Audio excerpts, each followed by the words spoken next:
अभी तो मैंने किसी को कुछ बताया नहीं है, तब तुम्हारी ये हालत है। सोचो अगर मैं तुम्हारी असलियत आज सबको बता देती तो? जानते हो ना क्या होता तुम्हारे साथ? तुम्हारे अपने घर वाले तुम्हें अपने ही संगीत से धक्के मारकर बाहर निकाल देते। और पता है सबसे ज्यादा खुशी किससे होती? मुझे, क्योंकि मैं जानती हूँ कि तुम्हारी यही औकात है। मगर फिर भी आज मैंने ऐसा कुछ नहीं किया। और ये मत समझना कि मुझे तुम पर तरस आ गया, क्योंकि तुम तो उस लायक ही नहीं हो कि मुझे तुम पे तरस आ सके।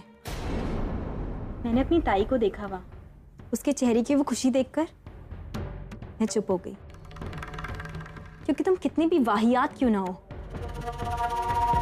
मेरे ताई के देवर हो। और मेरे ताई का मान सम्मान सुख दुख कहीं ना कहीं सब तुमसे जुड़ा है। और तुम्हें इस बात का कोई ख्याल नहीं है, मगर मुझे है, क्योंकि मैं रिश्तों को जानती भी हूँ और उनका मोल समझती भी हूँ रौनक।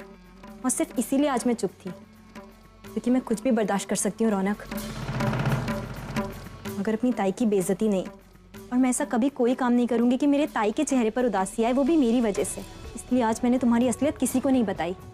मगर तुम इसे मेरी कमजोरी मत समझना, ये मेरी लास्ट वार्निंग है। आगे से तुम्हारी एक और गलत हरकत एंड देन यू सी, मैं तुम्हें सबके सामने कैसा एक्सपोज करती हूँ। अच्छा, एक्सपोज करोगी मुझे? डर गया मैं, पता है। हम स्कैर्ड ना हो। तुम समझती क्या अपने आप को? मामूली घर की मामूली सी लड़की 2 टके के इंसान से शादी कर रही हो तुम। एक बार कहीं भी जाके किसी को बोल दूंगा ना मैं कि तुम मुझ पे डोरे डालती हो, कोई भी बिलीव कर लेगा। You know what, रौनक, आज तुम्हारी ये एटीट्यूड वाली बातें तुम्हारी शक्ल के एक्सप्रेशंस को मैच नहीं कर रही हैं। जाके अपनी शक्ल देख कर आओ। 12 बजे हुए हैं और बहुत शौक है ना तुम्हें जहर को चक्कर परखने का, तो चलो लेट्स गो। आज देख ही लेते हैं लोग तुम्हारी बात पे विश्वास करते हैं या मेरी। चलो लेट्स गो। क्या हुआ रौनक? कर मर कर बहुत कमजोर समझते हो तुम मुझे, क्योंकि मैं बहुत गरीब हूँ। तो आज एक बात और समझ लो, हम गरीब लोगों को ना अपनी इज्जत बहुत प्यारी होती है।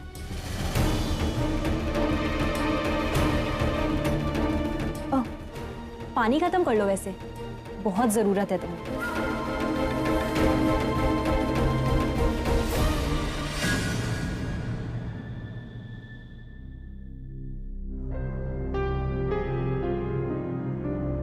शशा, मानसी को देखा क्या? पता नहीं, मैं खुद ढूंढ रहा हूँ उसे। पता नहीं कहाँ रह गई। मैं ताई, कहाँ थी तू? अच्छा सुन, अब तूने एंजॉय किया ना? हाँ ताई, मैंने बहुत एंजॉय किया। इनफैक्ट सबसे ज्यादा तो तेरा और जीजू का डांस बहुत अच्छा था। अच्छा सुन, मुझे तुझसे कुछ कहना है। हाँ बोल ना। Mansi, I am sorry for. ताई सॉरी क्यों बोल रही है? मानसी, दरअसल कल सुबह रौनक की शादी है और कल शाम को तेरा संगीत भी है, तो पता नहीं कैसे सब कुछ मैनेज होगा। तुम टेंशन मत लो, मैं हूं ना, प्रशांत भी है, हम सब संभाल लेंगे। और फिर नरेंद्र भी तो है ना, वो सारी अरेंजमेंट्स यूं कर लेगा। हाँ शशांक, लेकिन मैं पर्सनली मानसी के साथ रहना चाहती थी, उसके साथ वक्त बिताना चाहती थी। लेकिन देखो ना, रौनक की भी शादी उसी दिन है जिस दिन मनु का संगीत है। मैं इतना कंफ्यूज। ताई, तुझे बिल्कुल गिल्टी फील करने की जरूरत नहीं है। आई नो, बस तू मेरी तैयारियों में ही तो नहीं रह पाएगी। शाम को तो तू और जीजू आ ही रहे हैं ना, एंड चाहे कुछ भी हो जाए, तुम लोगों के आने से पहले मैं अपना संगीत स्टार्ट नहीं करने वाली हूँ। तो बस तुम लोग आ जाना यहाँ पे सब शादी कंप्लीट करके, और फिर हम बहुत मस्ती करेंगे। लेकिन तुझे पता है, मैं तेरे साथ रहना चाहती थी पूरे दिन, तेरी हर चीज में मदद करना चाहती थी। तेरे बाल, तेरा मेकअप, तेरे गजरे, तुझे गहने पहनाना, ये सब कुछ मैं करना चाहती थी। मनु देख, मैं तुझसे एक चीज कह रही हूँ, वो तेरी फ्रेंड है ना पार्लर वाली, प्लीज उसे बुला लेना और अच्छे से तैयार होना, अच्छे से मेकअप करना। मैं शाम को आऊंगी तो मेरी बहन सबसे सुंदर लगनी चाहिए। अंकिता अंकिता अंकिता, मानसी के मेकअप का ध्यान मैं खुद रखूंगा। तुम रखोगे, रहने दो। लेकिन हाँ, एक काम जरूर करना, कल मानसी को तुम्हें एकदम स्पेशल फील कराना। ऑफ कोर्स, बिल्कुल कराऊंगा। चले मानसी, बच्चे प्रशांत सब वेट कर रहे हैं हमारा। हाँ चलो अंकिता, हम चलते हैं। अरे बस करो बहनों का प्यार, जल्दी करो, चलो बाय। आना, सुनो, तुमने बहुत अच्छा डांस किया। तो क्या हुआ अगर हम जीते नहीं तो? आई थिंक क्या सबको ये लगता है, you are the best dancer. सब, मैं भी आपको यही कहने वाली थी, you are the best dancer. Thank you. लेकिन मैं तुम्हारे लिए एक सरप्राइज भी लेके आया हूँ because of good dancing. Sir, ये अच्छी है ना? बहुत अच्छी। आप ये कहाँ से लाए? सवाल बहुत पूछती हो, लेकिन जब सवाल पूछती हो तो उसके जवाब भी देने ही पड़ेंगे। ये देखो, ये मैं तब लेके आया जब मैं रौनक के सागरपुरा के लिए शॉपिंग कर रहा था ना, तुम्हारे लिए सरप्राइज ले आया। कैसी है मेरी चॉइस? सब बहुत अच्छी, बहुत सुंदर, बिल्कुल आपकी तरह, दी बेस्ट। चलो गुड, पहन के दिखाओ फिर से। सर आप भी ना सच्ची नहीं। कुछ पागल हूँ, यही बोलने वाली हो ना, रात को चेंज कर लो, साड़ी पहन लो। नहीं सर, मतलब मेरा मतलब ये नहीं था। सही बात कहूँ? नहीं, दो कहो। सर पहली बात तो ये है, आप पागल नहीं हैं। ओके। आप कभी कभी पागलों वाली जिद करते हैं, लेकिन आप पागल नहीं। और आपकी चॉइस बहुत अच्छी। अभी तुमने मेरी चॉइस देखी ही कहाँ है? मतलब इसको इधर रखो, आओ तुम्हें अपनी चॉइस दिखाता हूँ। आओ सर क्या कर रहे हैं? आओ तो सही, आओ बैठो बैठो। सर क्या कर रहे हैं? ये है मेरी चॉइस, वर्ल्ड की best choice, my world best Aahana. Actually मुझे गॉड को थैंक यू बोलना चाहिए कि मुझे इतनी सुंदर और इतनी अच्छी आहाना मिली है ना। So thank you God and I love you Aahana. अब एक काम करते हैं, डांस करते हैं, वही मैजिक रिक्रिएट करते हैं ना मेरे फेवरेट गाने पे। कम आओ।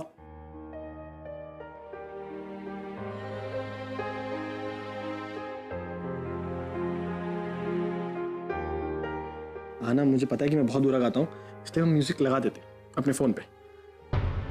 वही गाना नरीन से जब भी खुश होता है तो यही गाना गुनगुनाते हैं। ऐसा भी हो सकता है शायद ये आहाना का फेवरेट हो, या फिर इस गाने के साथ इनका कोई ना कोई कनेक्शन जरूर है।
रौनक कर मत कर, बहुत कमजोर समझते हो तुम मुझे, क्योंकि मैं बहुत गरीब हूँ। तो आज एक बात और समझ लो, हम गरीब लोगों को ना अपनी इज्जत बहुत प्यारी होती है। मिडिल क्लास मेंटालिटी की मिडिल क्लास लड़की। मानसी, तुम्हें अपनी इज्जत बहुत प्यारी है ना। तुम मर जाओगी लेकिन अपनी इज्जत पे आंच नहीं आने दोगी, ठीक है? अब इसी बात का फायदा मैं उठाऊंगा। तुम्हारी संगीत को यादगार मैं बनाऊंगा और तुम कुछ नहीं बोलोगी, चुप रहोगी, क्योंकि तुम्हें अपनी इज्जत बहुत प्यारी है ना।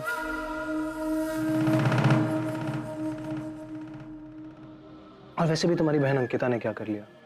करनी पड़ी ना मेरे पागल भाई से शादी।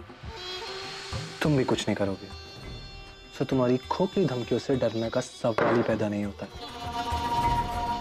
But there is one thing for sure, कल तुम्हारे संगीत में मैं तुम्हें ऐसा तोहफा दूंगा मानसी, जो तुम जिंदगी भर याद रखोगे, for a lifetime. And that's my promise. That's my promise to you, Mansi. Cheers.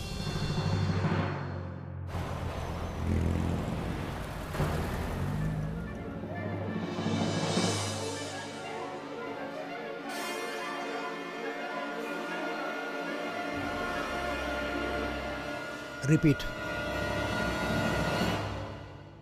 भाई हमें भी मिस्टर चड्डा की ड्रिंक पिलाई। तुम यहाँ क्या कर रहे हो? मैं यहाँ दर्शन करने आया। तुम्हारे किस खुशी में? अब जाहिर सी बात है कि तुमसे मिलने आया हूं तो कोई खुशी की बात तो होगी नहीं।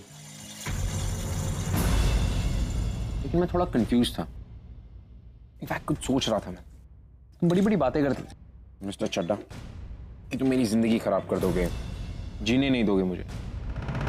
एंड वेरी वेल डन, तुम काफी हद तक सक्सेसफुल थे। फिर क्या हुआ?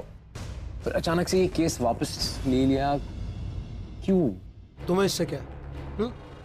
अरे तुम्हें मेरा शुक्रिया अदा करना चाहिए कि मैंने केस वापस ले लिया और तुम जेल से बाहर आ गए, वरना जेल में बड़े सड़ते रहते।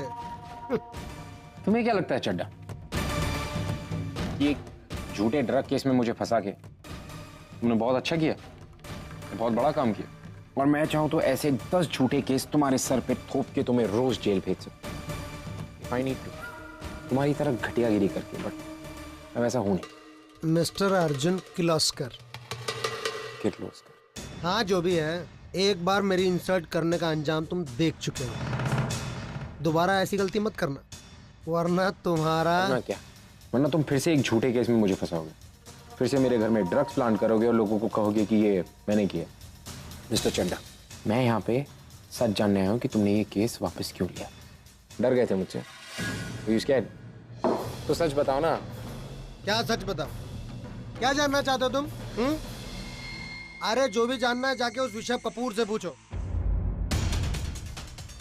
उसने ये सब किया। जाओ पूछो उस ऋषभ कपूर से। एक और रिपीट करना।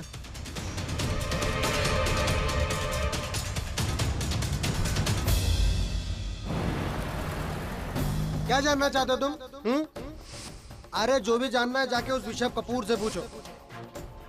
अंदर भी उसने किया और बाहर भी उसने निकाला। हम यहाँ पर क्यों आए हैं, किस बात की जिद है? जब ये काम हम मुंबई में कर सकते थे तो फिर। ऑफ कोर्स कर सकते थे अर्जुन, लेकिन वहाँ मुंबई में वो नहीं होता ना। वो कौन? Rishabh Kapoor. And a very special thanks goes to a very special person. For my fiancée, Miss Urvi.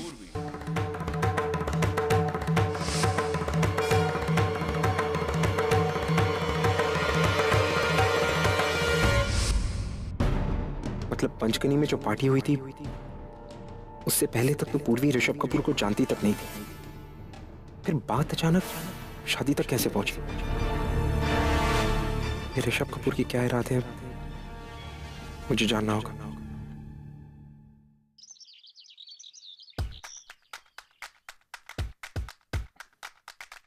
तो आप रेडी हो गए? ना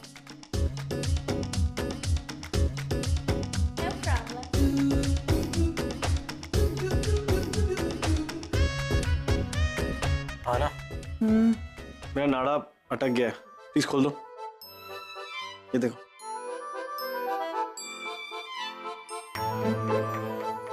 प्लीज, मैं बहुत देर से ट्राई कर रहा हूँ, ये खुल नहीं रही है। तो मैं कैसे नाड़ा खोलूं? आप किसी और से बनवा लीजिए। मैं एक काम करती हूँ, किसी को बुला लेती हूँ आपका नाड़ा खोलने के लिए। तुम्हें नाड़ा खोलना नहीं आता? प्लीज खोलो ना, मुझसे पजामा उतर ही नहीं रहा। एक सेकेंड, आप अच्छे लग रहे हैं कुर्ते पजामे में, इसकी कोई जरूरत नहीं। आप एक काम कीजिए, आप रहने दीजिए। नहीं, ये नाइट सूट में थोड़ा ना आऊंगा मैं। सर ये नाइट सूट थोड़ी ना, आपने कुर्ता पजामा पहन रखा है। पर तुमने तो कहा था कि सूट में ज्यादा अच्छा लगता हूँ। प्लीज नाड़ा खोल दो आना, प्लीज। सर मैं मुझे टॉयलेट भी जाना है आना। Okay sir.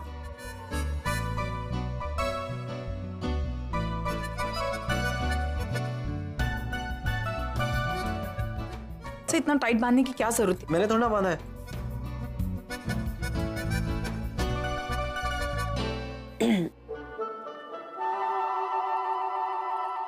मॉम नाड़ा खुल गया।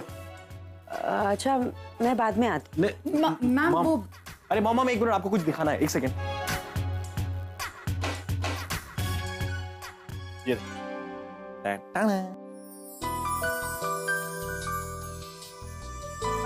रौनक वेडिंग अच्छा है? बहुत सुंदर है। वैसे भी तुम्हारी चॉइस तो बहुत अच्छी है। मेरी चॉइस तो मैंने आहाना को दिखाई थी रात को, मेरी बेस्ट चॉइस। अच्छा ये सब बातें अब बाद में होती रहेंगी, बारात निकलने वाली है, देर होगी, तुम लोग चलो अब। ओके हम आते हैं। आना मत, इसलिए मैं तुम्हें बोलना ही भूल गया, तुम इस पिंक साड़ी में बहुत सुंदर लग रही हो। Thank you. और मैं नहीं चाहता कि तुम मेरी वेट करो, मैं तैयार होता हूँ, तब तक तुम जा पार्टी एंजॉय करो। सर आप तैयार हो जाइए, हम साथ में जाएंगे प्लीज। पक्का? Okay 2 minute.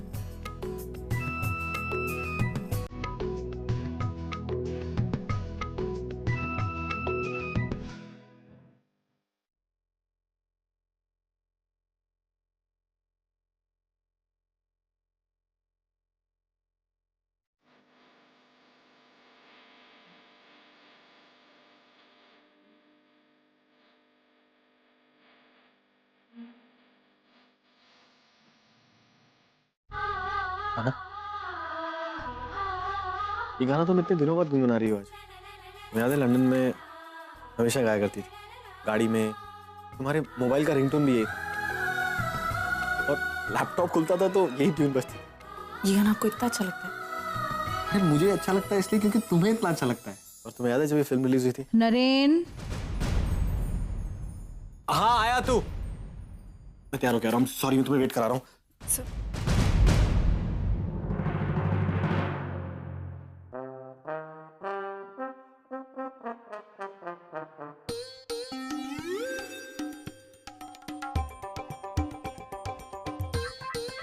बाबा, आप इतना तैयार क्यों हो रहे हो? संगीत तो शाम को है ना? कैसे लग रहा है पहले ई बता। बहुत अच्छे लग रहे हो, पर अभी से क्यों तैयार हो रहे हो? हमरा लाल, हमरा पीला, हमरा नीला, हम तोरे संगीत के लिए तैयार नहीं हो रहे हैं। हम तो जौन हमरे बड़े दामाद का भाई है ना, वो की शादी में जा रहे हैं। सब्जी का अरे वो टीचर के संगीत में आएगा। हम बात करत है, तोरे को मालूम है इतना फर्क है। ई देख, ई देख, ई जानती है का है? ई को बोलते हैं मोबाइल फोन। का बोलते हैं? Mobile phone. ऐसा हमरा बड़ा दामाद हजार हजार बनाता है, वो फटीचरी का बिल भी नहीं दे पाएगा। इतना फर्क है वो दोनों में। अच्छा वो छोड़ी, देख कैसे सूंघ रहे हैं हम, बता। आहा, का लगाए हैं भैया आज तो जेंटलमैन। पापा, आपको जरा सा भी लिहाज नहीं है ना? पता नहीं अपने बच्चों की फीलिंग्स को कभी समझ भी पाएंगे या नहीं। आज आपकी बेटी का संगीत है, उसमें रहना तो दूर, उसके होने वाले पति की बुराइयां कर रहे हैं आप। ए तू काय बार बार बीच में आता है भैया? हमरे को कब कौन की बुराई करनी है कब नहीं करनी मालूम है हमरे को। अगर ई हमरे लावे लड़के से शादी करती ना तो हम वो की वाहवाही करते। 500 करोड़ का आदमी था वो। अरे आपसे तो बात करनी बेकार है। और आप कहीं जा रहे थे ना, तो जाइए, लेकिन हाँ वहां आपकी वजह से ताई को कोई भी तकलीफ हुई ना तो मैं चुप नहीं रहूंगा। अपने बाप को धमकी दे रहे तू? हाय, हमरे को पता है अमीर लोगों के बीच कैसा व्यवहार करना होता है। आज ऐसे जेंटलमैन लग रहे हैं, आज जब खड़े रहेंगे ना नरेन के साथ तो कोनो बता नहीं पाएगा कि गरीब कौन है और अमीर कौन। जाए दे रही।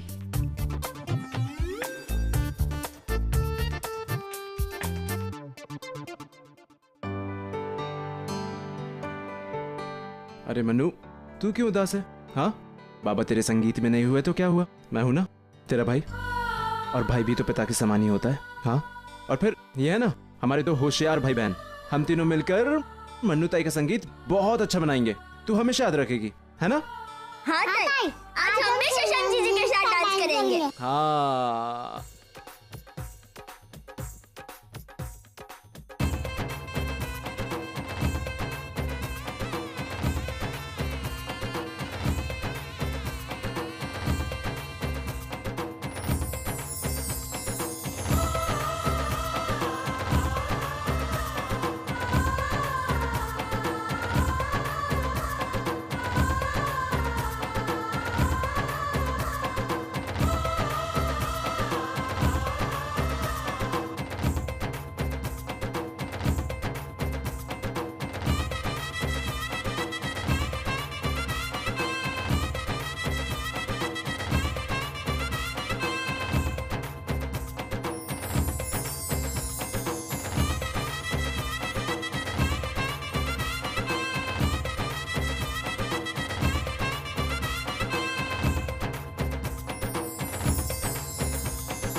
तुम्हारी बहू क्या कर रही है रुशाली? कैसे नाच रही है रास्ते पर? ये बारात में ही तो डांस कर रही है, व्हाट्स द प्रॉब्लम? देवा सिद्धि विनायक का आता सच कहते हैं, गलत संगत में लोगों की सोच भी गलत हो जाती है। कैसा बर्ताव कर रही है और तुम लोग? I'll see to it.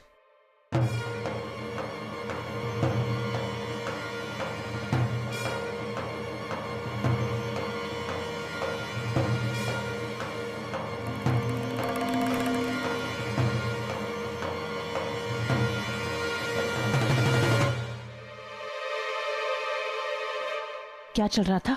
इस तरह नाच रही हो तुम चौल में रहने वाली लड़की नहीं रही, करमरकर खानदान की बहू हो तुम, और हमारी बहुएं ऐसे रास्ते पर नहीं नाचती, लोग क्या कहेंगे? वैसे भी तुम्हारे बर्ताव से आज तक मेरी गर्दन बहुत झुक गई है, अब गर्दन टूटने को आई है, फिर भी तुम्हारी ये ऐसी हरकतें बंद नहीं हो रही है। तुम ये रुशाली, यू वो देखो देखो वहां देखो, तुझे वडील तिथे काय करतायत जरा बघ एकदा।